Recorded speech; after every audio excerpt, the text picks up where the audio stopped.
Nuestra estimada doctora Rosa María va a tener a cargo hoy día la presentación de los mecanismos moleculares del envejecimiento y sobre todo la parte más importante, cómo revertirlos. Este es un tema muy amplio que quizás nos tome varias sesiones, pero esta es la primera. Así es que queremos darle la plataforma, es toda suya, doctora Rosa María. Adelante. Muchas gracias, doctora. Vamos a compartir pantalla acá. Quiero Yes. empezar con un video. Este video es introductorio a lo que vamos a hablar y a compartir el día de hoy. Así que espero que pueda reproducirse bien y con buen audio.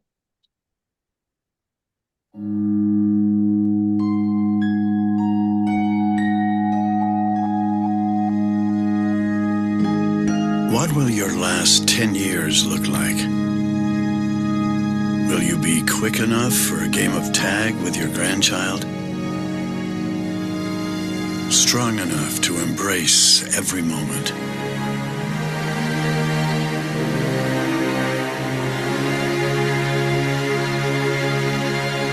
Will you grow old with vitality? Or get old with disease?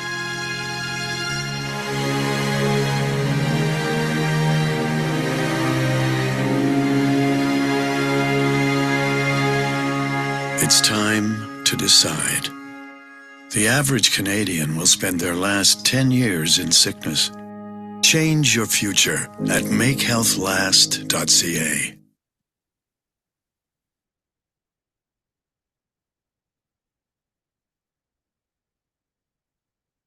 Bonito, ¿no?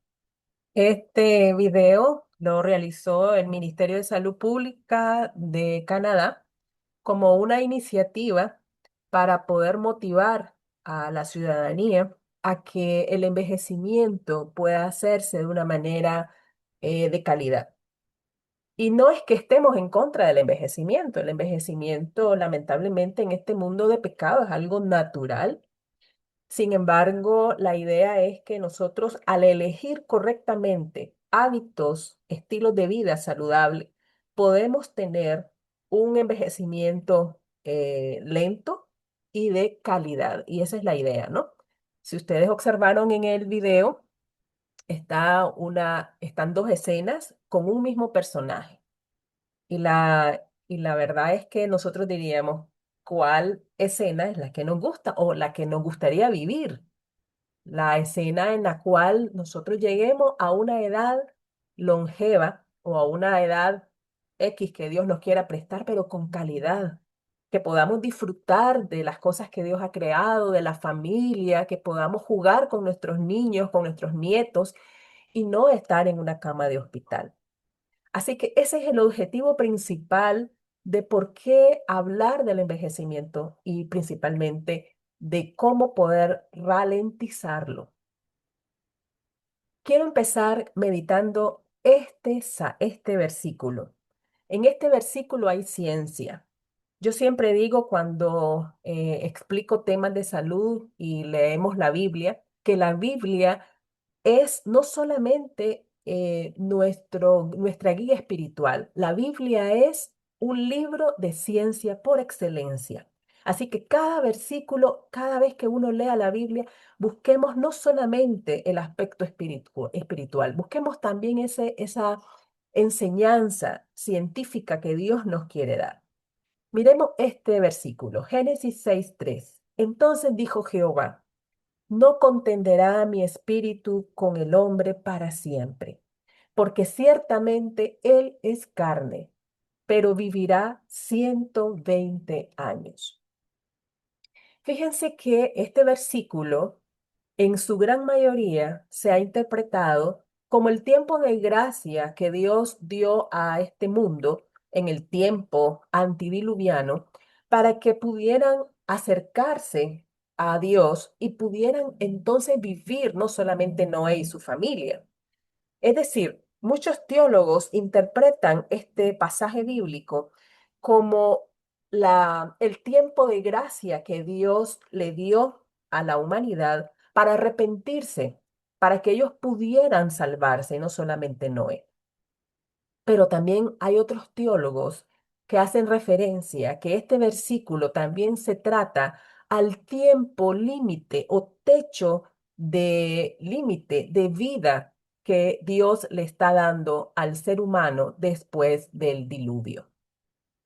Y fíjense que esta interpretación última que acabamos de ver no está lejos de lo que la ciencia hoy hace referencia en relación a ese límite que han estudiado del el ser humano. Fijémonos bien, primero, esa progresión de la disminución de la expectativa de vida que hay, ¿verdad? En relación a los patriarcas, ¿verdad? O la gente antes del diluvio y postdiluvio. En esta gráfica podemos observar cómo en los tiempos de Adán, que vivió 930 años, y el que más vivió, Matusalén, 969 años, Noé, 950 años, cómo esa gente vivía tantos años. Y son años literales, es decir, no son simbólicos como muchas personas creen. Así que esa larga vida prediluviana fue poco a poco disminuyendo hasta nuestros tiempos, pasando por años en los cuales pues todavía la gente era longeva, pero no tanto. Es decir, Génesis 6:3 no se cumplió inmediatamente después del diluvio, así como inmediatamente no se cumplió lo que Dios dijo a Adán de que ciertamente morirían cuando tomaran del fruto que no era apto comerlo, sino que estaba prohibido. No murieron instantáneamente Adán y Eva, pero sí murieron. Llegó Adán a cumplir 930 años, mucho tiempo vivió, pero al final murió. Igualmente, Génesis 6:3 no se cumplió inmediatamente esos 120 años que Dios había fijado, sino que han sido progresivamente. Porque después del diluvio, por ejemplo, Abraham, el padre de la fe, vivió 175 años. No llegó a los 120, o sea, vivió más de los 120 años, pero no vivió los 950 que vivió Noé. Y así poco a poco fue descendiendo aún más, de tal manera que con José, ¿verdad? Uno de los hijos de los patriarcas, 110 años fue los que vivió José. O sea, estamos hablando de que va disminuyendo aún más de los 175 de Abraham. Y con Moisés, Moisés vivió 120 años. Ahora, en nuestra época, pues a partir de la década de los 90 se ha observado que las personas no son tan longevas para vivir más de 120 años como, por ejemplo, James Calment, que es la que se registra como la persona actualmente más longeva del mundo. Vivió 122 años esta francesa. Y es que desde hace décadas anteriores ya se estaba estudiando acerca del límite, ¿verdad?, de la vida. Y este filósofo, perdón, este fisiólogo y microbiólogo, Leonard Hayflick, él realizó diferentes estudios en relación al límite de las células humanas. Leonard en 1961 hizo una revolución de la biología humana, porque antes se creía que las células humanas podían dividirse indefinidamente, pero él descubrió que las células humanas tenían un límite de división. 40 a 60 veces una célula puede dividirse y luego entra en una etapa de senescencia, vamos a ver qué significa eso, o bien en una etapa de programación de muerte celular. Es decir, Dios diseñó dentro de las células una especie de reloj biológico donde cada célula está programada para morir en determinado tiempo. Así que este descubrimiento se le ha llamado el límite de Hayflick, porque precisamente es de los pioneros donde comienza a observarse que las células humanas en realidad tienen un número limitado de divisiones. Y esto es porque existen mecanismos que hacen que las células no se dividan de manera continua y toda la vida. ¿Qué se ha observado? Por eso les decía que es una acumulación de diferentes descubrimientos científicos durante estas últimas décadas y que lo que se ha observado ahora con la ciencia moderna y con los avances tecnológicos es que nuestras células tienen esa capacidad de dividirse, pero no toda la vida. Existe un límite. ¿Por qué? Uno de los primeros mecanismos que hablan de esos límites es el hecho de que nuestros cromosomas tienen estas estructuras llamadas telómeros, que son como capuchones eh, que están haciendo que nuestros cromosomas no se diluyan, el material genético que está contenido dentro de los cromosomas no se diluya o no se pierda. Pero estos telómeros nacemos con una longitud de telómeros X, pero a medida que vamos pasando el tiempo, esos telómeros se van acortando. En cada división celular se van acortando hasta tal punto en que la longitud del telómero entra a una longitud crítica que ya no es capaz la célula de poder reproducirse de una manera correcta o adecuada porque entraría en riesgo el material genético. Para ilustrarlo, es como un cordón de zapato. El cordón del zapato generalmente tiene dos extremos, que serían los telómeros, y el cordón serían los genes, ¿verdad? Los genes o el ADN contenido en los cromosomas. Entonces, si nosotros tenemos los extremos del cordón deteriorados, pues comienza a deshilacharse ese cordón. Igual pasaría o igual pasa con nuestras células. Si esos telómeros comienzan a cortarse, se va a deshilachar el material genético contenido en el cromosoma. Entonces, por eso es que Dios lo hizo. Y fíjense que algo curioso y tan maravilloso como Dios nos ha creado. Esos telómeros contienen las mismas bases nucleótidas, ¿verdad? Que sabemos que son 4 bases nucleótidas que son el alfabeto del ADN, la timina, la guanina, la citosina, la adenina. Y estas bases nucleótidas se combinan de tal manera, lo vamos a ver tal vez en otras ocasiones, que cada 3 de ellas van formando, podríamos decir, ese alfabeto. Sin embargo, los telómeros no forman genes, es decir, no hay una forma alfabética de tal manera que se pueda leer para poder traducirlo en alguna proteína o en lo que los genes, ¿verdad?, están haciendo su transcripción, sino que tienen una secuencia de estas bases nucleótidas donde podemos observar 6 de estas bases. Estamos hablando de 2 veces se repite la timina, 1 vez es la adenina y 3 veces la guanina. Así que estas 6 bases, estas 6 letras, se van repitiendo miles de veces para conformar lo que son los telómeros. Se dice que un niño recién nacido tiene aproximadamente unos 2.500 repeticiones de esta transcripción o de este número, ¿verdad? De 6 nucleótidos. ¿Qué significa eso?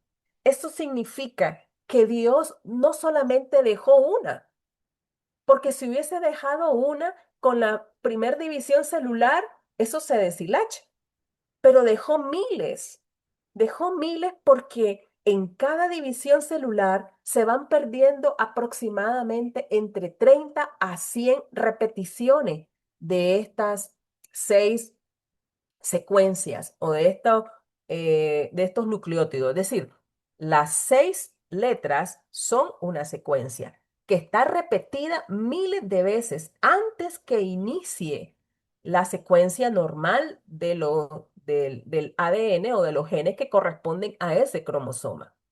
Para ilustrarlo, es como que igualmente una carretera, pongamos una carretera, es la secuencia de genes del cromosoma, pero esa carretera o esa autopista termina en un abismo.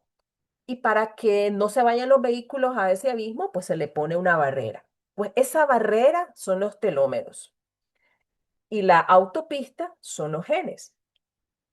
Cada vez que alguien impacta en esa barrera, pues puede deteriorarse, puede ir quitándosele partes a esa barrera. Igual pasa entonces con cada división celular. Con cada división celular se va perdiendo cantidades de esas secuencias, de esas repeticiones a tal punto en que van a quedar pocas repeticiones y ya no es compatible con la vida porque ya no puede la célula dividirse sin que tenga deterioro la estructura genética y entonces la célula entra en un periodo de senescencia o de muerte celular. También otro mecanismo que explica el por qué tenemos un reloj biológico es la epigenética. La epigenética es la ciencia que estudia la expresión, ¿verdad?, de los genes. Los genes se expresan de una manera o no se expresan. Es decir, cuando hablamos de expresión genética, estamos hablando que en una división celular no siempre todos los genes van a reproducirse, o sea, no siempre se van a revelar todos los genes para que haya una expresión o para que haya una reproducción de X proteína, por ejemplo. Es como que fuese una biblioteca, ¿verdad? Una biblioteca de 20.000 libros, más o menos la cantidad de genes que tenemos. Hablan unos de 20.000 a 25.000 genes que tiene el ser humano. Y entonces hablamos de una biblioteca de 20.000 libros. Pero en esa biblioteca de 20.000 libros, no todos están expuestos. Hay unos que están archivados, hay otros que están encima de la mesa, hay otros que los tienen en estantes de libros principales o más leídos. Así es nuestro material genético. Así que hay genes que están archivaditos ahí y no se expresan solamente cuando se requiere, cuando el momento o la situación o el estímulo hace que salgan de esos archivos, esos libros, esos genes. Pero normalmente no todos están expresados. Puede ser que sean los más frecuentes, sean los de la estantería de los libros más leídos, los genes que están reproduciéndose, los genes que están haciendo que se reproduzcan aquellas proteínas, aquellas moléculas que requerimos de manera constante. Así que la epigenética nos, nos dice, nos ayuda a saber qué genes pueden ser activados o desactivados, activos o inactivos. Y eso está en dependencia en mucha porcentaje de lo que es el entorno en que nosotros vivimos. Es decir, no es una mutación, no es un problema propio de los genes. No es que estemos hablando de mutación genética, de que los genes tienen algún cambio en su estructura. No, estamos hablando de cómo un gen puede expresarse, activarse o inhibirse. Esa es la epigenética, que hay diferentes tipos de mecanismos, entre ellos la metilación, que también lo vamos a ver en otro episodio, ¿verdad? Porque es bastante, igualmente, es otro tema de estudio hablar de todos los mecanismos de la epigenética. Pero la metilación, que es un grupo metilo, CH3, es el que hace que es como que fuese un marcador, como que a un libro yo le pusiera señalizaciones para saber cuáles son los capítulos de ese libro que yo quisiera leer más o que yo me gusta estar haciendo mayor referencia en él. Entonces yo le pongo señaladores a las hojas, ¿verdad? De ese libro. Así es la metilación. Es como colocarle un grupo o una molécula química a ciertos genes para que ellos se expresen o no se expresen. Un gen, entre más metilado está, significa que se va a expresar más. Un gen, cuando está menos metilado, es un gen que se va a inhibir. Y nosotros nos gustaría que se inhiban genes, por ejemplo, de enfermedades. Si yo tengo genéticamente una predisposición a diabetes, no se va a cambiar. El gen ahí está, no lo puedo cambiar. Lo que sí puedo cambiar es que ese gen quede escondidito en los estantes de que están archivados. No quiero que se active. Entonces, yo tengo que hacer ciertos hábitos, tengo que realizar ciertos hábitos, entre ellos mucho de la alimentación, el ejercicio, etcétera, y lo vamos a ir viendo, que ayuden a que ese gen no se exprese. Por el contrario, puede ser que tenga un gen de longevidad, que en mi familia las personas hayan sido mis ancestros bastante longevos y yo quiero ese gen, yo quiero que se exprese ese gen. Entonces, en lugar de que se esconda, yo quiero que esté en la estantería o en la mesa de los libros más leídos, para que esté constantemente repitiéndole a mi célula que tienen que vivir más, que esos telómeros, ¿verdad? Tienen que no desgastarse rápidamente. Entonces, la epigenética nos ayuda a entender por qué ciertos aspectos del entorno en que vivimos van a afectar nuestra genética. También otro mecanismo de que se han descubierto y que también forma parte de mecanismos del envejecimiento es la senescencia celular. Eso se descubre sabiendo que no todas las células entran en la muerte propiamente celular programada, sino que hay algunas que se mantienen en un estado latente. Ya no se dividen, pero no se mueren. Por eso se dice que entran en senescencia, es decir, entran en un estado como de jubilación, como que la célula ya deja de funcionar. O sea, la célula, acuérdense que una de sus funciones principales es la división celular, ¿eh? Precisamente reproducirse para que nosotros mantengamos todos nuestros tejidos de una manera funcionando fisiológicamente, ¿verdad? Entonces, esta célula entra en un estado en el cual ya no puede dividirse porque ha entrado en algún daño mitocondrial, en un daño del ADN propiamente, en una mutación o por otros factores. Entonces, hay algo que en la célula podríamos decir que se hace como que si un interruptor lo tocáramos, ¿verdad? Hay algo que pasa dentro de la célula que hace que esa célula entre en ese estado de senescencia.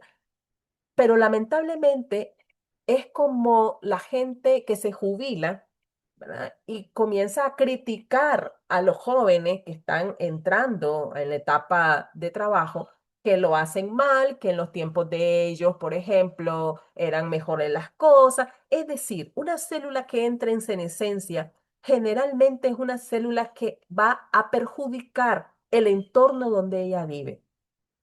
Va a hacer que las células nuevas que están ahí entren también en un deterioro, porque ellas liberan sustancias inflamatorias, sustancias que traen inflamación, sustancias que van a estimular el mecanismo del sistema inflamatorio. Así que no nos conviene tener muchas células senescentes. El organismo, Dios lo formó de tal manera que si estas células senescentes, por alguna necesidad, tienen que entrar en ese estado, porque Dios lo hizo así y es correcto, porque, por ejemplo, una célula que ya entra en una mutación genética, no nos conviene que se siga dividiendo de esa manera. O, por ejemplo, una célula que tenga algún otro daño mitocondrial, no nos conviene que esa célula con poca energía se siga dividiendo. Va a tener hijitas también con poca energía. Entonces necesitamos parar esa división celular. Entonces Dios utilizó este mecanismo biológico. ¿El problema cuál es? El problema es cuando se acumulan las células senescentes, porque el sistema inmunológico no es capaz de venir y destruirlas, porque como ellas no se pueden destruir, porque se activan mecanismos de no destrucción, pues hay alguien que las tiene que destruir, porque ya no sirven.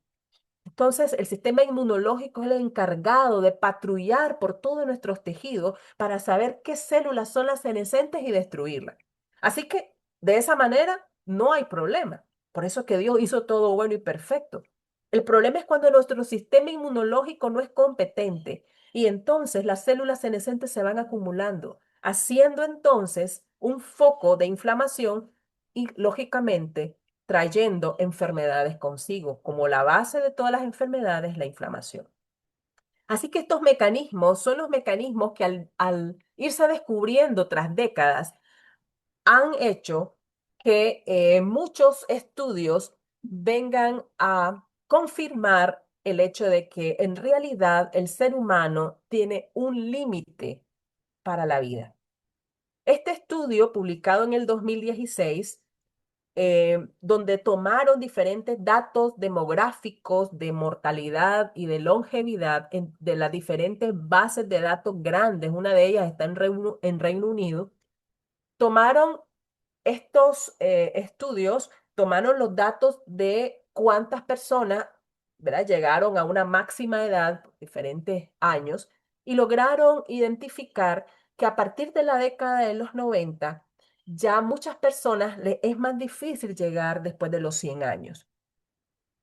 Y comenzaron entonces a realizar modelos estadísticos eh, progresivos, de tal manera que pudieron hacer ciertas proyecciones estadísticas y llegaron al número de 120 años. Por eso les decía que Génesis 6:3 es un libro, es un versículo donde hay ciencia. Porque si ya el ser humano, con los diferentes estudios, con diferentes modelos estadísticos, lograron también llegar a este número, es porque en realidad existe un límite para la reproducción, para la vida, reproducción celular y la vida humana. Con todos estos estudios y experiencias, se logró identificar 12 mecanismos de envejecimiento, que estos 12 mecanismos de envejecimiento, prácticamente muchos de ellos son los mismos mecanismos fisiopatológicos de la enfermedad. Y fue el doctor Carlos eh, López Otín, un bioquímico español, que junto con un grupo de investigadores lograron sistematizar décadas de esta información y lograron un modelo, el modelo de los pilares del envejecimiento. Y así le titularon. Sin embargo, en el 2013, cuando él realiza el estudio publicado inicialmente en la revista Cell, él hace referencia a 9 mecanismos, pero en el 2023 hacen una revisión estos mismos investigadores y llegan a la conclusión de 12 mecanismos del envejecimiento. Y yo quiero enumerarlos, pero quiero hablar en esta sesión nada más de 3 de ellos. Los 12 mecanismos que el doctor López Otín, junto con su equipo, pudo ponerlos en un modelo de tal manera que podamos ahora tener a disposición un montón de décadas de experiencia en relación o de estudios de investigación en relación a qué hace cada uno de estos diferentes tipos de mecanismos para que en realidad suceda el envejecimiento y la enfermedad, pues están en un solo modelo. Desde la inestabilidad genómica, el desgaste de los telómeros, las alteraciones epigenéticas, la pérdida de la proteostasis, la disminución de la detección de nutrientes, la disfunción mitocondrial, la senescencia celular, el agotamiento de células madre, la alteración de la comunicación intercelular, la disbiosis intestinal, la inflamación crónica de bajo grado y el desbalance de la renovación celular. Todos estos 12 mecanismos explican el por qué nosotros envejecemos. Y no son, podríamos decir, separados, ¿no? Es decir, no actúan de manera separada. Por efectos didácticos, uno los estudia separados, pero en nuestro cuerpo están actuando muchos al mismo tiempo, o muchos se relacionan unos con otros. Así que vamos a explicar 3 de ellos. Pero antes de explicar 3 mecanismos de estos 12 mecanismos, quiero decirles y compartir con ustedes por qué es importante conocerlos. Lo primero es porque podemos prevenir enfermedades crónicas, porque les decía que muchos de estos mecanismos están directamente implicados en las enfermedades. Por ejemplo, el cáncer, la inestabilidad genómica y la epigenética son mecanismos que nos explican por qué llegamos al cáncer. O igualmente el Alzheimer, porque hay una pérdida de la proteostasis, porque hay inflamación, que son mecanismos del envejecimiento, que son mecanismos de la enfermedad también. La diabetes tipo 2, resistencia a la insulina, senescencia celular, las enfermedades cardiovasculares tienen mucho de inflamación, de disfunción mitocondrial. Así que conocer los mecanismos permite también conocer cómo envejecemos y cómo se pueden promover enfermedades como esta. Así que al saberlo, pues entonces al hacer lo contrario podemos prevenirla, ralentizando estos procesos. La segunda razón de por qué es importante conocerlo es porque mejora la calidad de vida, no solo la duración. Y eso es muy importante. Hay muchas personas que dicen, ah, bueno, pero es que yo no quiero vivir 120 años, ni quiero vivir 100. Sí, está bien, pero los años que Dios nos vaya a regalar, ya sean 60, ya sean 50, ya sean 70, que los vivamos de calidad. ¿Para qué vivir 100 años en realidad si vamos a vivir en una cama de hospital o vamos a vivir con una amputación de nuestros miembros o con Alzheimer? Definitivamente que no, no queremos esa longevidad de esa manera. Queremos longevidad, pero con calidad. O queremos calidad en los años que Dios disponga que nosotros debamos vivir en esta vida. Así que lo más importante es la calidad. Vivir con mayor autonomía, con lucidez, con movilidad, con bienestar emocional, como el ejemplo del el video que pusimos como introducción. Un ejemplo, al cuidar nuestras mitocondrias, que es el mecanismo 6, ¿verdad? Del envejecimiento, mejoramos la energía celular y por ende la vitalidad diaria. O sea, ¿quién no quiere vivir con mucha energía? Así que tenemos que conocer cómo es esto de que se van a deteriorar y se van a dañar las mitocondrias. ¿Qué puedo hacer para que yo tenga más mitocondrias o porque mis mitocondrias puedan funcionar de manera eficiente? Porque yo quiero tener vitalidad. Así que por eso es importante conocerlo. También es importante conocer los mecanismos porque son las bases científicas para los hábitos saludables. ¿Por qué le vamos a decir a las personas, es bueno hacer ejercicio? Sí, es bueno, pero ¿por qué es bueno? Porque protege nuestros telómeros. Queremos telómeros siempre grandes, no queremos que se vayan disminuyendo, no queremos que esas miles de secuencias de 6 nucleótidos se vayan perdiendo. Queremos tener la mayor cantidad de esa serie porque eso garantiza esos capuchones para que nuestro material genético no se vaya a diluir y la célula no entre en senescencia. Así que yo necesito prevenir la senescencia, necesito proteger mis telómeros. ¿Cómo? Haciendo ejercicio. Así que eso le vamos a decir a las personas, vamos a hablar de los hábitos saludables, pero con una base científica. Dormir bien, ¿por qué es importante? Porque va a regular la epigenética, porque va a reducir la inflamación, que son mecanismos también de envejecimiento de enfermedad. Así que no es solo moda. Hay una explicación biológica clara detrás de cada recomendación. También es importante que conozcamos acerca de estos mecanismos porque así personalizamos el cuidado de la salud.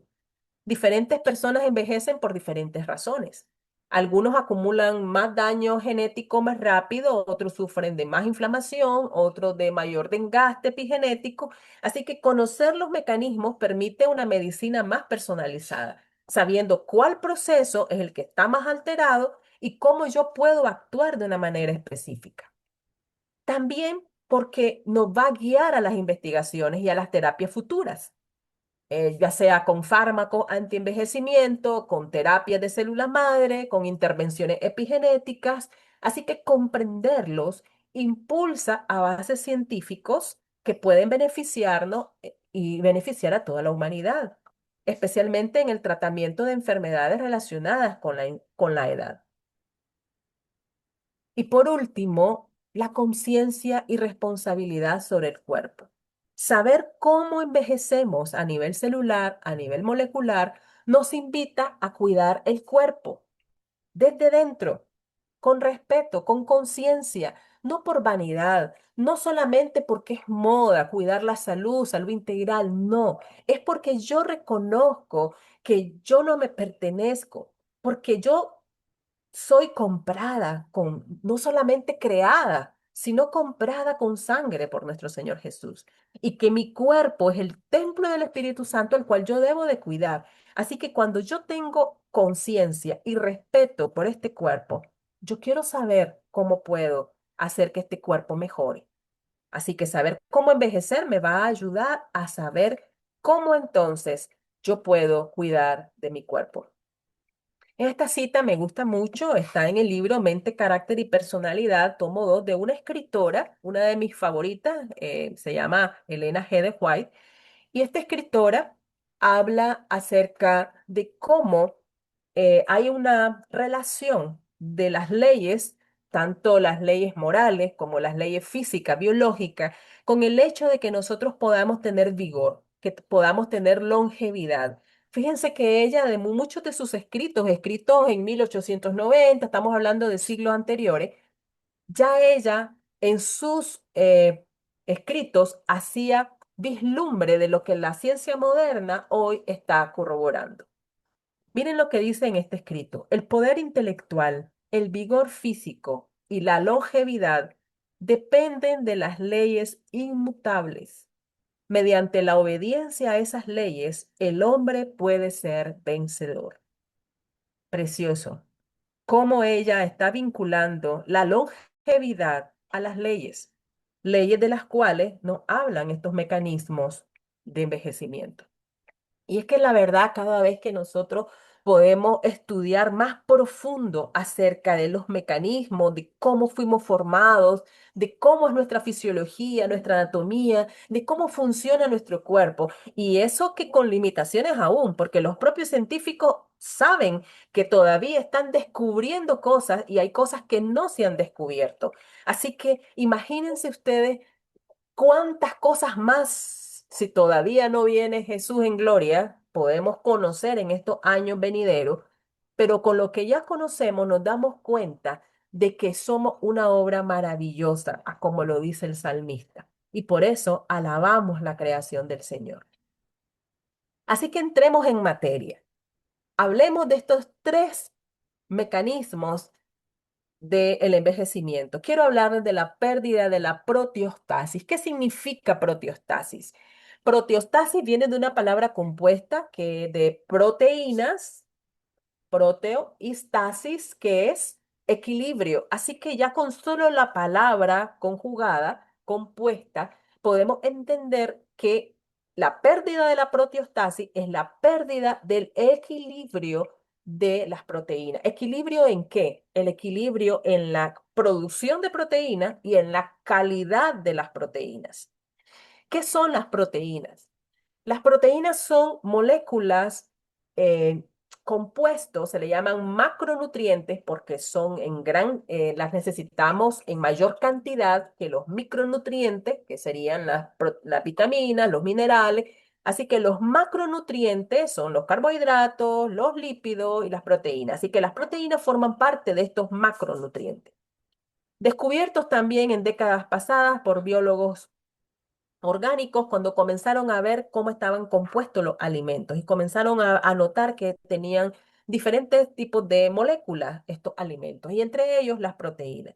Proteínas formadas por aminoácidos. Aminoácidos igual son alimentos nitrogenados que tienen muchos nitrógeno dentro de sus cadenas, ¿verdad? Químicas o enlaces, y que estos aminoácidos son como bloquecitos que se van formando unos con otros hasta formar péptidos, que son un enlace de proteínas, hasta 50 enlaces de estos aminoácidos, o proteínas que son más de esa cantidad de aminoácidos que están combinados, que ya son bastante complejas, que hasta tienen formas tridimensionales. Los aminoácidos que se han descubierto son 20 aminoácidos, son 20 diferentes tipos de aminoácidos, pero de esos 20 se hablan de 12, otros hablan de 10, pero son 12 los llamados esenciales, es decir, que el cuerpo los necesita consumir. La estructura de las proteínas varía desde estructuras simples, lineales, hasta estructuras espirales o estructuras más complejas, les decía, tridimensionales. ¿Y por qué esto es importante conocerlo? Porque precisamente la proteostasis es el mantener en equilibrio esa estructura de las proteínas. Nosotros tenemos 100.000 tipos de proteínas diferentes. Decíamos que tenemos 20 aminoácidos, es decir, esos 20 aminoácidos se conjugan o se alternan o se combinan formando 100.000 tipos de proteínas diferentes. Ahora, estos 100.000 tipos de proteínas diferentes, estamos hablando que nosotros le ¿Qué denominamos dice? las enzimas, hormonas, anticuerpos, receptores, es decir, toda esa gama de elementos de nuestro cuerpo son formados a base de proteínas. Un adulto promedio de 70 kilos tiene alrededor de 10 a 12 kilos de proteínas totales, que están distribuidas en los músculos, en la sangre, en los órganos, etc. Así que existe una cantidad recomendable de proteínas adecuadas en nuestra ingesta, porque quiero decirle que Dios nos hizo de una manera tan compleja y maravillosa que las proteínas las necesitamos obtener de la dieta en ciertas cantidades y no en grandes cantidades, como ya lo vamos a ver, que también es perjudicial, todo en equilibrio, ni muy poco ni mucho, porque es que Dios, dentro de su misericordia, hizo que nosotros, dentro de nuestro cuerpo, pudiéramos producirlas a través de ¿qué? Del reciclaje. Cuando una célula muere, cuando una célula senescente, por ejemplo, muere porque el sistema inmunológico viene y la destruye, todos los elementos que salen de ese o resultado de ese proceso de destrucción de esa célula no se van todos al desecho. El organismo, Dios lo hizo de una manera tan inteligente y sabia que sabe qué elementos de esa célula pueden ser útiles para usarlos en hacer otra célula, en elaborar en otra célula. Es decir, los aminoácidos que están en esa célula que se está destruyendo son reutilizados para la siguiente célula que el cuerpo va a producir. Así que no todo lo tenemos que consumir.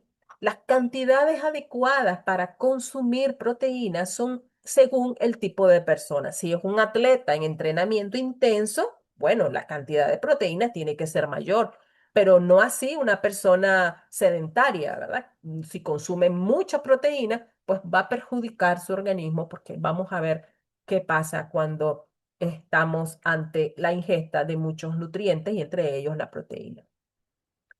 Así que la proteostasis, decíamos, es el conjunto de procesos que el cuerpo usa ¿para qué? Para fabricar proteínas nuevas correctamente, para reparar o replegar proteínas dañadas o eliminar las que ya no sirven. Eso sí, ya es basura celular.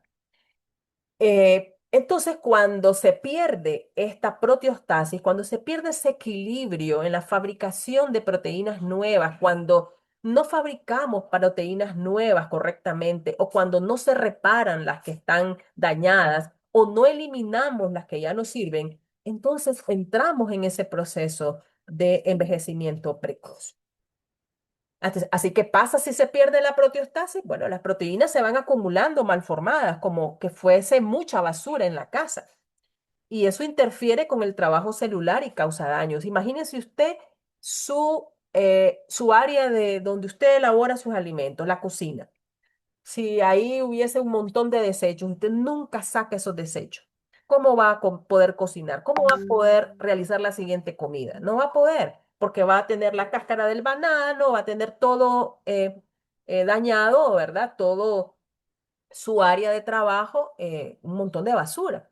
Entonces, lógicamente, no va a actuar de una manera correcta, no va a hacer su trabajo de una manera adecuada. Así igual sucede a nivel celular. Así que la pérdida de la proteostasis está relacionada con enfermedades como el Alzheimer, como el Parkinson, como el cáncer, como el envejecimiento en general. Se sabe que el Alzheimer, ¿verdad? Por ejemplo, está relacionado a proteínas que se van a plegar mal, a proteínas que se están acumulando para eso que el sistema inmunológico también está en descenso o tiene un sistema inmunológico no adecuado que no permite que esa basura celular pues vaya a ser sacada de la célula. Es como que va fallando el tren de aseo, ¿no? Como que en su casa igual no llega el tren de aseo, usted va acumulando basura. Entonces, igualmente, son mecanismos combinados con otras deficiencias en diferentes sistemas y al final se produce la enfermedad que no es más que la expresión del desequilibrio de nuestro cuerpo. ¿Cómo mantener la proteostasis? Bueno, con una buena alimentación, con antioxidantes, con aminoácidos, dormir bien, el ejercicio regular, evitar el estrés oxidativo, menos toxina. El ayuno intermitente o moderado puede activar procesos de limpieza celular como la autofagia. Necesitamos construir músculo, etcétera, pero también necesitamos reparar y también necesitamos limpiar. Así que necesitamos procesos antagónicos en el cuerpo. Pero cuando se pierde ese equilibrio, entonces llegamos a este estado de problema a nivel celular. El segundo mecanismo que quisiera explicar es la disminución de la detección de nutrientes. ¿Qué significa esto? Esto significa que normalmente cuando comemos, los nutrientes envían señales a las células. ¿Para qué? Para que usen la energía de los alimentos, para que activen o apaguen ciertos genes o para que regulen el metabolismo. Cuando ustedes y yo comemos, inmediatamente cuando comemos, por ejemplo, si comemos muchos carbohidratos, el páncreas viene y produce la insulina. Así que cuando se produce la insulina, esa es una respuesta del cuerpo ante una detección de un nutriente. ¿Qué nutriente? La glucosa. Así que Dios nos diseñó de tal manera que cuando el organismo, las células saben de que hay mucho alimento y entre ellos la glucosa, entonces se activan ciertas señalizaciones bioquímicas para que el páncreas pueda producir una hormona muy importante que se llama insulina. Porque sin la insulina, la glucosa no puede entrar a sus canales respectivos. La glucosa no entra sola a la célula. ¿Por qué? Porque la glucosa es azúcar. Ah, podríamos decir que no se disuelve en la capa lipídica, porque la capa que está o la membrana celular está compuesta por lípidos, por grasa, ¿verdad? Y proteína. Entonces, la glucosa no puede pasar solita en esa membrana celular. Tiene que ayudarle a alguien. Eso se llama un transporte facilitado.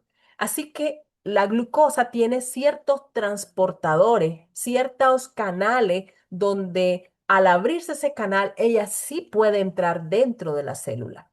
Ahora, ¿quién abre esos canales? La insulina. Así que la insulina es como esa llave que al abrir ella, al entrar ella como una llavecita, un candado, ella es capaz de permitir que los canales de glucosa puedan ser abiertos. Pero no, eso es lo que sucede normalmente. ¿Qué pasa cuando hay una disfunción en la detección de nutrientes? Es como que la célula de repente comience como que cambió de idioma, ¿no? Acuérdense que el idioma de nuestras células es químico, a través de moléculas, a través de hormonas, a través de sustancias que van por la sangre, que van por el sistema endocrino, etcétera. Así que ese mensaje que está llegando a la célula es como que llegar en otro idioma y la célula no pudiera captar el mensaje que se está queriendo transmitir. Así que llega la glucosa, aumenta en la sangre, se produce la insulina y cuando la insulina llega a la célula la desconoce y le dice, ¿quién eres?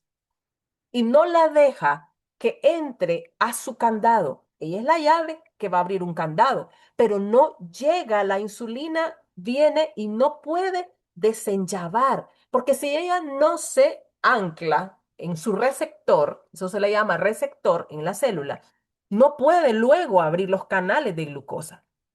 Así que hay algo que la detiene. Eso se llama resistencia a la insulina. Hay una resistencia a la insulina. Significa que la célula está resistiendo a que la insulina haga su trabajo.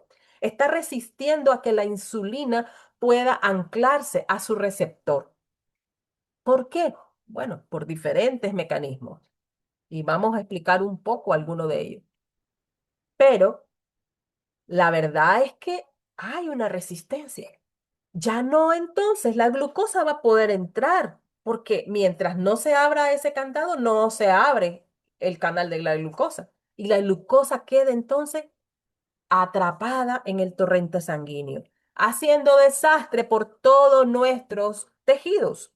Y es lo que nosotros denominamos como enfermedad diabetes. ¿Pero por qué está sucediendo? Porque hay una mala detección de nutrientes. Otro ejemplo, otro sistema que se altera con esta detección de nutrientes, que de repente la célula como que se volvió un poco ilusa o un poco perdió la memoria o no sabe muy bien qué es lo que le están diciendo porque el lenguaje se perdió. Uno de los sistemas se llama el emetor. El emetor es una molécula, es un péptido, es una proteína tipo quinasa, tipo enzima, que es un interruptor del metabolismo. El emetor se activa cuando hay muchos nutrientes. Es como que cuando nosotros comemos o hay muchos nutrientes, el emetor le dijera a la célula, hay bastantes nutrientes. Por favor, construye y haz todo lo que tengas que hacer porque hay mucha energía y hay muchos nutrientes para que puedas construir. Es como una fábrica que llega a bastantes recursos y el gerente dice, bueno, es hora de que comencemos a fabricar en cantidad porque hay muchos recursos. Ese es el emetor. ¿Qué pasa? Cuando el emetor está muy activo, cuando el emetor está siempre, ese interruptor está siempre encendido, no deja que los procesos de reparación se realicen. Así que cuando el emetor está sobreestimulado, se asocia con el envejecimiento acelerado. Hay mayor riesgo de cáncer porque hay mayor división celular, porque le estamos diciendo a la célula, produce, célula, divídete. Es el momento que te puedes dividir porque hay nutrientes, porque hay proteínas, porque hay glucosa, porque hay mucho. Por lo tanto, disminuye la limpieza celular, disminuye la autofagia. Relacionado entonces a enfermedades tipo metabólicas, la enfermedad como la diabetes, donde ese desequilibrio hace que el cuerpo esté constantemente produciendo y produciendo. Pongamos una analogía igual. Si en esa fábrica que están produciendo a cada rato y en escala mucho, mucho, mucho, porque hay muchos recursos, ¿qué va a pasar? Primero, ¿qué va a pasar con los operarios? ¿Qué va a pasar con los recursos humanos? Van a cansarse. Van a llegar un tiempo en que van a cometer errores porque de tanto que están haciendo, no están haciendo lo de calidad. Así pasa a nivel celular. Por eso es que pueden haber incluso hasta errores en la transcripción de nuestro ADN. De tanta división celular, la célula ya comienza a tener errores en la transcripción, errores en el escribir ¿verdad? Transcripción es en escribir otra vez cómo es ese ADN, de tal manera que en lugar de poner timina va a poner guanina. Entonces, ya con esa, con simplemente una letra de ese alfabeto del ADN, ya hay una mutación genética. Entonces, podemos tener problemas de este tipo porque ya están cansados los operarios. También, ¿qué puede haber? Bueno, puede haber, entre más uso de una maquinaria, pues se va, la vida útil de esa maquinaria igualmente se deteriora. Entre más nutriente, entre más glucosa y glucosa entrando al cuerpo, ¿qué va a pasar con el páncreas? Va a llegar un momento en que va a decir, bueno, lo siento, ya no hay más insulina. Y es lo que pasa en realidad, el agotamiento de las células del páncreas que ya no pueden producir en una etapa avanzada de una diabetes. Así que el mTOR no necesitamos que esté sobreestimulado. El mTOR se activa cuando comemos mucha proteína, muchos nutrientes, especialmente en la leucina, que es un aminoácido, cuando hay alta insulina, cuando hacemos ejercicio de fuerza, porque al hacer ejercicio de fuerza estamos estimulando que los músculos crezcan. Y eso no es malo. El problema es cuando hay un desequilibrio, porque necesitamos que el mTOR se inhiba. ¿Y se inhibe cuándo? Cuando hay un ayuno o restricción calórica, cuando hay una dieta baja en proteína, cuando hay ejercicio aeróbico, cuando hay fitonutrientes como el resveratrol. Así que todo es en equilibrio en el cuerpo. Otro sistema que se mira dañado con esto de la detección de nutrientes es el AMPK. El AMPK es el sensor contrario al mTOR. El mTOR es el sensor de lo que hay en mucha cantidad, muchos nutrientes. Entonces, a construir el AMPK es el sensor de la baja energía. El AMPK es el que se enciende cuando estamos en ayuno. El AMPK es el que se enciende cuando nosotros estamos dormidos, cuando necesita la célula entrar en procesos de reparación, en procesos de autofagia, de reparar todo aquello que está dañado, en eliminar la basura. Lo necesitamos.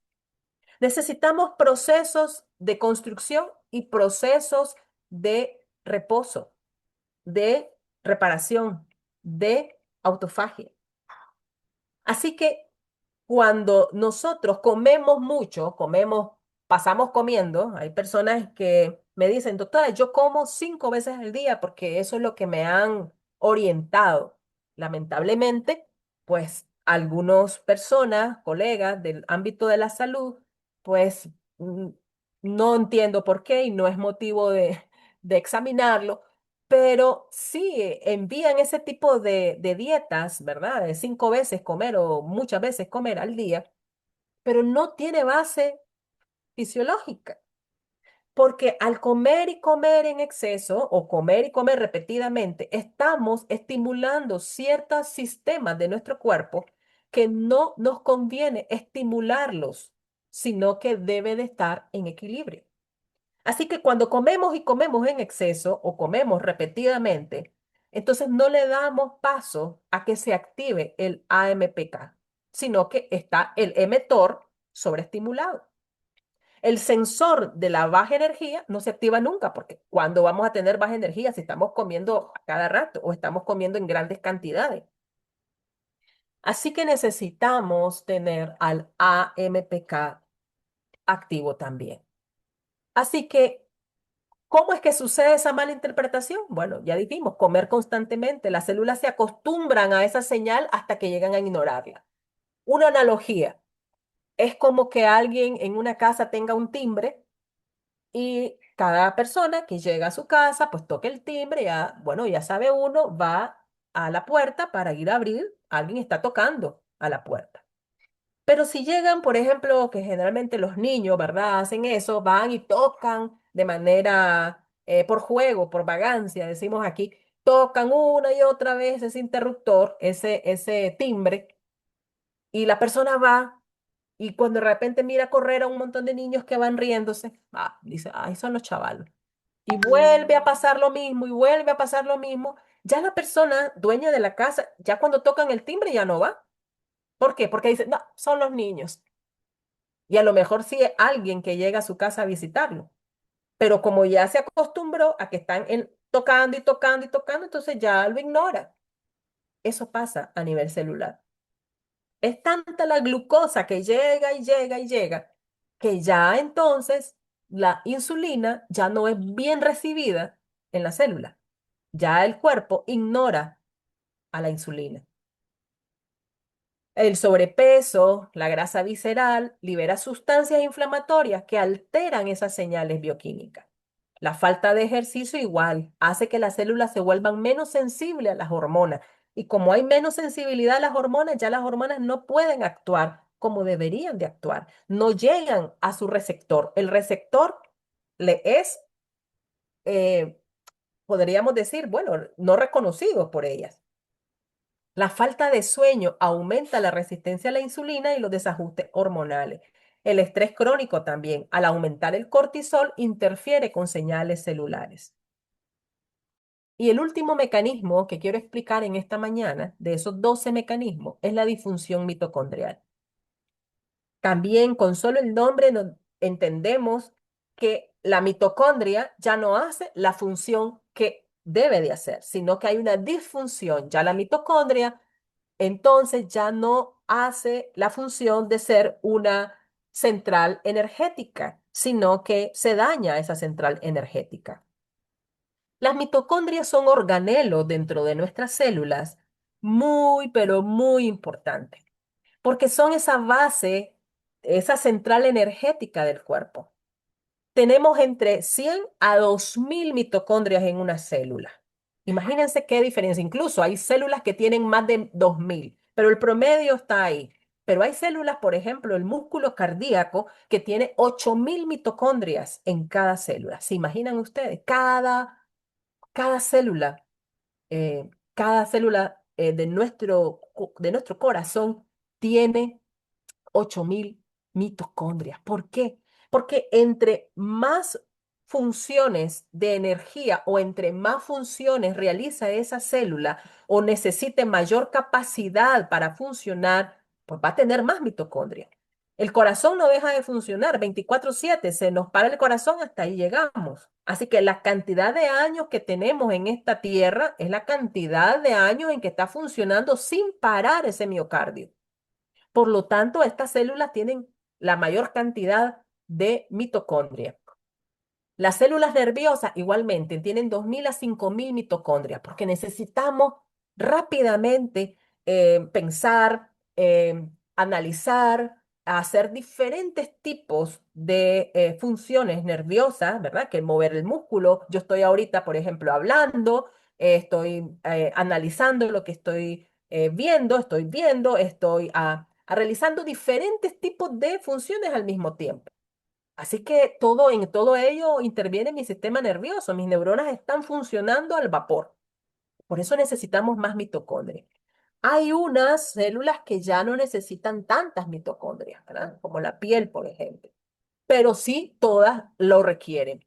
Imagínense qué tan importantes son las mitocondrias que Dios diseñó un propio ADN para ellas, para que no haya ningún problema en que eh, el ADN del núcleo, ¿verdad? Que están ahí los cromosomas, etcétera, pueda tener algún problema y se dañe el ADN que va a producir más mitocondria o sustancias que ellas necesitan, porque no puede faltar la energía en la célula. Y otra cosa curiosa, importante de nuestras mitocondrias y que me llama la atención porque ligo esta parte física y biológica con la espiritual, es porque Dios la diseñó para fusionarse y para dividirse. Y fíjense que lo hacen de una manera sabia. Cuando necesitamos más energía, ellas se fusionan. Es como que una batería con otra batería se vayan, se vayan juntando, ¿no? Se vayan haciendo una red energética.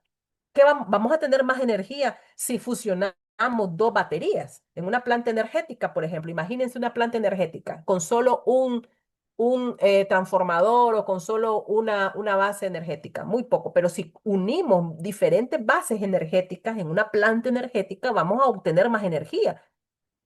Como la luz en una ciudad. Si solamente es una bujita, no va a alumbrar mucho, pero si son muchas bujitas unidas en una sola, en un solo equipo, pues va a iluminar toda la ciudad. Igual pasa con las mitocondrias. Así que en momentos en que requerimos mayor energía, ellas se fusionan. No son egoístas. No dicen, no, yo tengo energía y vos no, porque imagínense, los científicos han logrado ver que se fusionan cuando, por ejemplo, a una le hace falta determinado elemento o está un poco dañada. Así que la otra viene y se fusiona con ella para poder potenciar los efectos de la que está dañada. Y otras veces se dividen. ¿Cuándo se dividen? Bueno, cuando hay divisiones celulares, pues entonces ellas se reparten, se distribuyen. O cuando ya una de ellas totalmente está dañada, entonces es como una bujía, si está dañada, puede, con las redes, ¿verdad? De cables, puede dañar otra bujía que sí está buena. Entonces igual las mitocondrias. Si una está totalmente ya dañada, entonces la otra se separa de ella. ¿Por qué? Porque ya eso es basura celular. Así que imagínense qué sabiduría. ¿Cómo es que somos hechos que dentro de una célula que es microscópica están sucediendo sucesos biológicos maravillosos, donde hay siempre el respeto de la ley del amor, la ley del servir, la ley del dar? Así que nosotros por eso deberíamos de ser así. Cuando las personas necesiten de nosotros estar ahí, cuando el otro necesite y va cojeando, como dicen, no, ayudarle a levantarse. Así que esa ley, que nosotros la llamamos ley moral, pues es una ley impregnada en biología. Es una ley de Dios. Por eso es que Dios está allí. En cada proceso bioquímico están sus leyes. Así que las mitocondrias, esa es su función. ¿Qué pasa entonces cuando ocurre una disfunción? Bueno, es porque ocurre un daño a nivel del ADN mitocondrial. Porque el ADN, Dios lo puso, y les decía, aparte, ese ADN de las mitocondrias, precisamente para que ellas no tengan ningún problema con mantener siempre sus genes activos para cuando lo necesiten. Sin embargo, ese ADN mitocondrial no tiene, como el ADN del núcleo, ciertas sustancias o elementos como las histonas, que son como moléculas que van haciendo que el ADN esté bien enrolladito.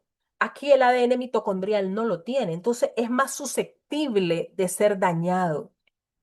O sea, tiene sus ventajas y sus desventajas. Lógicamente las desventajas son no porque Dios la haya creado así, sino porque nosotros con nuestros hábitos inadecuados o con la contaminación ambiental que hemos hecho, puede ser que este ADN que es más susceptible pueda dañarse con más frecuencia. Así que si se daña el ADN mitocondrial, hay fallos en la producción de energía, aumentan radicales libres. Los radicales libres son eh, elementos, ¿verdad? Atómicos, porque sí, a nivel de los átomos, donde se pierden electrones de átomos y por consiguiente, pues otras células, otros, ¿verdad? Moléculas quieren agarrar más electrones para poder estar estable ese átomo. Y entonces se van liberando más radicales libres, dañando más la célula, lo que se traduce en estrés oxidativo. Y al tener más daño mitocondrial es como un efecto boomerang o con un efecto de bola de nieve, ¿no? Se hace más grande el problema y lógicamente se traduce en enfermedad y en envejecimiento. ¿Qué efectos tiene la disfunción mitocondrial? Bueno, menor producción de energía. Lógicamente que vamos a encontrar la fatiga, ¿verdad? La fatiga celular, que se traduce también en la fatiga de nuestra fatiga crónica, ¿verdad? No tenemos energía, nos sentimos como sí, como que estamos muy pasivos, aumenta el estrés oxidativo, hay degeneración neurológica, entre ellas pues se expresan las enfermedades como el Alzheimer, el Parkinson, activación de la inflamación crónica, que es la base de todas las enfermedades, daño al ADN y envejecimiento celular y contribuye al envejecimiento del organismo. ¿Cómo puedo prevenir o reducir esta disfunción mitocondrial? Bueno, con antioxidantes naturales. Dios diseñó que la célula, al producir energía, pues tenga que liberar cierta combustión. Es como las fábricas, ¿no? O como todo, como una planta eléctrica. Es decir, sí, nos da la luz, nos da la energía, qué bien, pero se están produciendo como resultado sustancias que si no se sabe gestionar, se van acumulando y van formando el humo, ¿verdad? La combustión, etcétera, que son dañinos, ya sea para, por ejemplo, un carro. En un carro necesitamos la batería para que pueda el carro funcionar, pero con la batería que funciona hay una combustión, ¿verdad? En el carro y eso es el humo, ¿verdad? Que sale a través del carro. Es decir, siempre hay podríamos decir, un resultado de un proceso químico que se realiza en el cuerpo y a eso le llamamos estrés oxidativo. Pero Dios fue tan maravilloso en construirnos, en elaborarnos, que él dijo, no, va a pasar eso. Pero entonces yo tengo la solución a eso. Yo voy a crear sustancias llamadas antioxidantes para que contrarresten ese humo, esa combustión que se produce al como resultado de la energía que se produce. Así que Dios lo diseñó todo muy bien. Lo que pasa es que nosotros volvemos a lo mismo. El desequilibrio es el problema. Volvemos con nuestro hábito de tal manera que es más la oxidación que el antioxidante. Es decir, antioxidantes naturales que Dios tiene en nuestro cuerpo, que nosotros podemos producir y que también con los alimentos podemos ayudar a contrarrestar, nosotros no estamos ni comiendo esos alimentos porque no estamos comiendo frutas ni vegetales que son los que lo contienen, o bien estamos aumentando esos radicales libres por nuestro tipo de hábitos que tenemos, el dormir inadecuadamente, el comer alimentos, comida chatarra o comida ultraprocesada, el no hacer ejercicio, todo eso va a contribuir a que mis radicales libres aumenten, a que mi proceso oxidativo aumente y por consiguiente se me van a agotar mis antioxidantes naturales. Y como ni los como, porque no como frutas ni vegetales, porque como ultraprocesados, no voy a tener antioxidantes de los alimentos. Por lo tanto, ¿qué va a haber más? Estrés oxidativo. Y al haber más estrés oxidativo, entonces va a haber fallo de la mitocondria y otra serie de sucesos que son parte de estos mecanismos de los cuales estamos hablando. Así que el ejercicio físico regular también se ha comprobado que no solamente reduce el estrés oxidativo, sino también mejora la biogénesis mitocondrial, es decir, que se produzcan nuevas mitocondrias que en lugar de que solo haya mitofagia, es decir, que no solamente haya destrucción de mitocondrias que ya están dañadas, también la célula pueda producir más mitocondrias. Así que cada vez que hacemos ejercicio físico de manera regular, principalmente el ejercicio aeróbico, vamos a tener mayor producción o elaboración de mitocondrias en nuestra célula. La dieta saludable, la baja azúcar refinada, etcétera.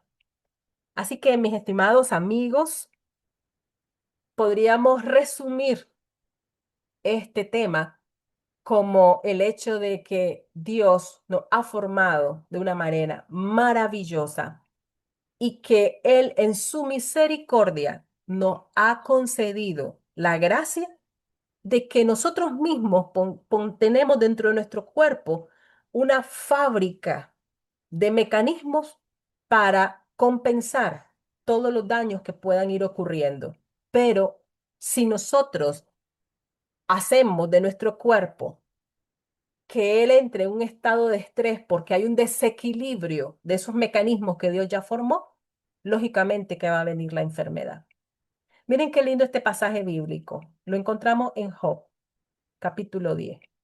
Dice, me formaron, de tus manos me hicieron y me formaron. Me vestiste de piel y carne y me tejiste con huesos y nervios. Vida y misericordia me concediste, y tu cuidado guardó mi espíritu.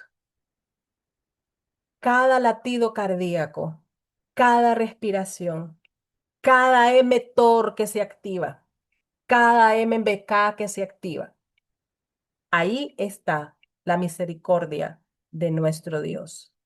Dios sea alabado por maravillosa maquinaria que nos ha formado.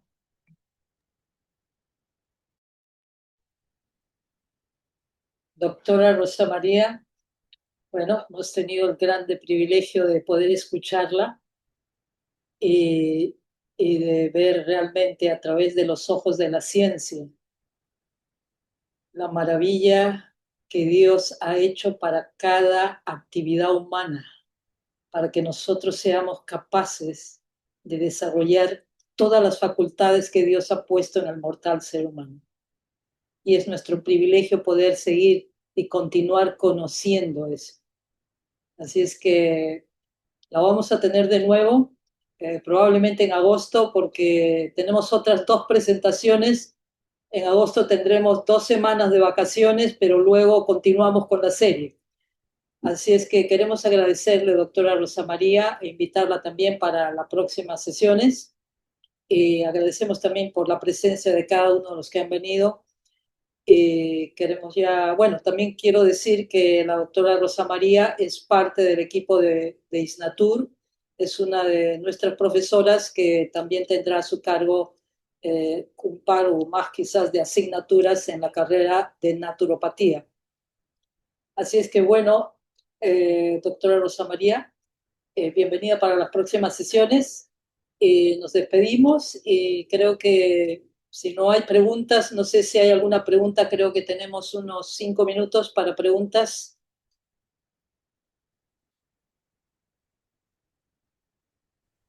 Yo, doctora, buenos días. Adelante, por favor. Mire, hay una pregunta grandota. Generalmente tomamos agua con limón en ayunas. Ya me acostumbré, pero una persona me dijo que debemos de ponerle, por ejemplo, yo tomo 1 litro de agua con limón, el limón lo licuo y lo exprimo y me lo tomo 1 litro. Y una persona me dijo que debo de ponerle un poquito de sal a esa agua que porque sudamos en el día y que perdemos sal y es sodio.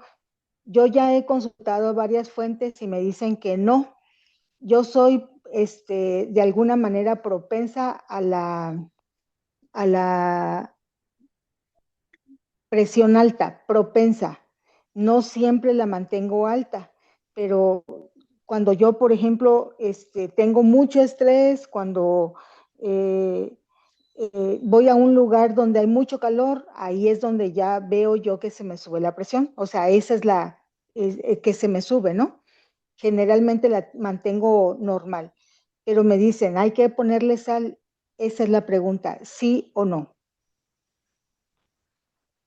Muy bien, Mónica. No sé, doctora Silvia, si escuchamos todas las preguntas y después vamos por orden de ellas respondiendo o vamos respondiendo por cada una. Usted me dice. Por cada una quizás, para no las que podemos atender, porque Oh, por el ok, tiempo. está bien, por el tiempo. Muy bien. Mónica Sánchez, ¿verdad? Muchas gracias por su participación. Y entiendo que usted lo que toma a la mañana es el agua ya con licuado de limón. Me parece muy buen hábito, porque el limón es un alimento que es antioxidante, o sea, nos ayuda, es alcalino y nosotros necesitamos que nuestros tejidos se alcalinicen. Sin embargo, también tiene una propiedad muy buena el limón. Tiene, además de su vitamina C, pues también tiene propiedades que nos van a ayudar con el ácido clorhídrico de nuestro cuerpo. Imagínense qué maravilloso que es nuestro Señor. Él es un alimento que dentro de nuestro cuerpo se comporta como un alimento alcalino. Sin embargo, ustedes sienten el limón es ácido, pero entonces hace esa función. Aumenta nuestra capacidad de nuestras células gástricas de producir ácido clorhídrico, que es necesario que el estómago esté en un pH de 2 para que sea es un estómago eficiente que pueda digerir las proteínas, pero al mismo tiempo es una sustancia, ¿verdad? Que al final de su digestión el limón va a convertirse en algo alcalino que va a ayudar a que nuestros tejidos estén en un pH alcalino, que es el pH que se requiere para que los procesos normales fisiológicos de las células puedan funcionar bien. Así que es una buena medida. Además que el agua va a limpiar todos los residuos, ¿verdad?, de nuestro tubo digestivo. El agregarle sal, en algunos momentos podría ser algo muy beneficioso según el tipo de sal. Porque si estamos hablando de una sal completa que tiene muchos minerales o tiene más minerales que solamente el sodio o el cloruro de sodio, sí es necesario porque nosotros a veces estamos bebiendo aguas embotelladas que ya están desprovistas de minerales y entonces causamos un desequilibrio hidroelectrolítico porque bebemos mucha cantidad de agua, diluyendo mucho entonces nuestros minerales. Sin embargo, no todo tipo de sal nos va a ayudar. Y si lo hacemos de una manera regular, donde ya hay una predisposición, como en su caso, a tener hipertensión arterial, aunque hayan cantidades de trazas de minerales muy buenos, pero va a haber cantidad bastante considerable de sodio y por lo tanto va a aumentar la probabilidad de que usted pueda tener esa hipertensión arterial. Así que lo más adecuado es que mejor solamente le eche limoncito, ¿verdad? El agua con limón y evite la sal en su gran cantidad, porque estamos hablando de que lo haría todos los días, ¿verdad? No, Correcto. no así si, por ejemplo, fuesen momentos en los cuales hay mucho calor, usted ha perdido realmente, ha sudado, ha perdido minerales o porque ha tenido una diarrea. Entonces, en momentos puntuales podría ser adecuado, pero si lo hace como hábito, podría ser perjudicial. Gracias. A la orden, Mónica. ¿Hay alguna otra pregunta? Bueno, aquí en el chat hay varias preguntas. Bueno, vamos a escoger al azar. Buen día, doctora. En cada cáncer que son analizados dicen el problema es un tipo de proteína. Es lo que dice esta persona. Bueno, la verdad es que el cáncer, hasta hoy hay muchos modelos que pueden explicarlo, de los modelos que hablan de déficit de nutrientes, de contaminación, de que hay muchas cosas también que se dice, lo produce un hongo, lo producen los parásitos, lo produce. Es decir, la ciencia aún no se pone de acuerdo y la verdad es que es multicausal. Sí hay procesos de proteínas mal plegadas, eso es lo que habíamos hablado al inicio, sí hay exceso de acumulación de algunas proteínas, pero también se ha visto de que en el cáncer hay ciertos problemas que tienen que ver con el sistema inmunológico. La verdad es que la base, si yo pudiera resumir el cáncer, lo podría resumir déficit del sistema inmunológico. Porque todos los días estamos produciendo células tumorales. Ahorita ustedes y yo estamos produciendo células tumorales, pero el sistema inmunológico es capaz de venir y detectarlas y no solo detectarlas, aniquilarlas. Y entonces no se produce el tumor. Pero si mi sistema inmunológico está deficiente, lógicamente que va a progresar esas células que se están reproduciendo. Como les decía, podría ser que la base de que por qué yo tengo mucho o que esté produciéndose un cáncer en mí es porque he perdido la proteostasis. Es porque yo como muchas proteínas, de tal manera que las proteínas y más las de origen animal se ha visto en estudios experimentales de que aumenta el mayor riesgo de tener un cáncer. ¿Por qué? Porque precisamente se activan ciertos mecanismos biológicos que hacen que nuestras células comiencen a reproducirse de una manera no ya organizada, como Dios lo ha diseñado, sino de una manera exagerada, ¿verdad? Entonces, uno de los mecanismos de los que ya hablamos, el emetor, se activa ese emetor y comienza a producirse. No hay nadie quien lo pare, no para esa producción, ¿sí? Pero si a eso le sumo el sistema inmunológico deficiente, porque no duermo bien, porque no hago ejercicio, porque como comida chatarra, lógicamente que voy a tener un cáncer.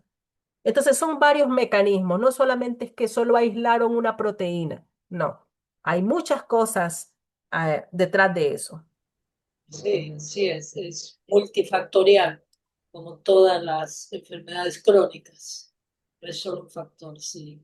Gracias, doctora. Hay otra pregunta que, bueno, quieren saber sobre qué ayuno intermitente, qué sería un ayuno intermitente de mala calidad.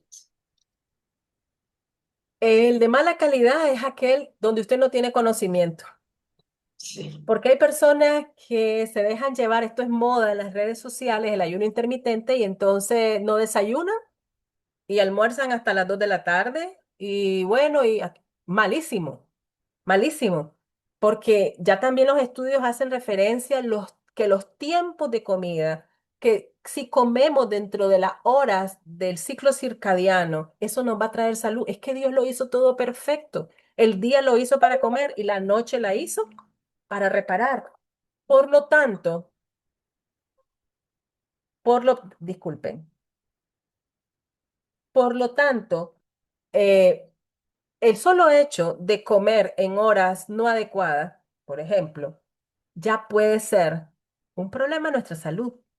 Así que el desayuno, si nosotros vamos a hacer ayuno intermitente, que sea primero el ayuno fisiológico de las 12 horas, ¿verdad? Lo de la noche, o sea, comer lo más temprano, cenar, si usted va a cenar lo más temprano, antes que se oscurezca el sol, 5:30, antes de las 6, y usted come hasta las 6, 7 de la mañana del día siguiente.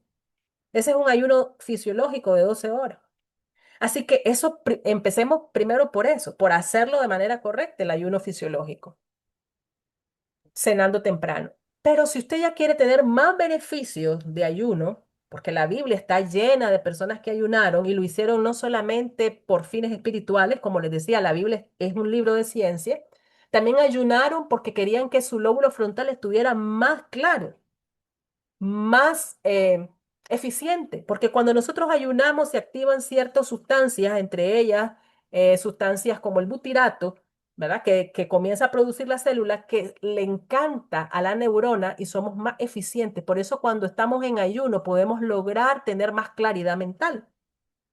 Así que si usted quiere una ventaja de un ayuno intermitente de más horas, porque va a tener más beneficio, usted podría no cenar.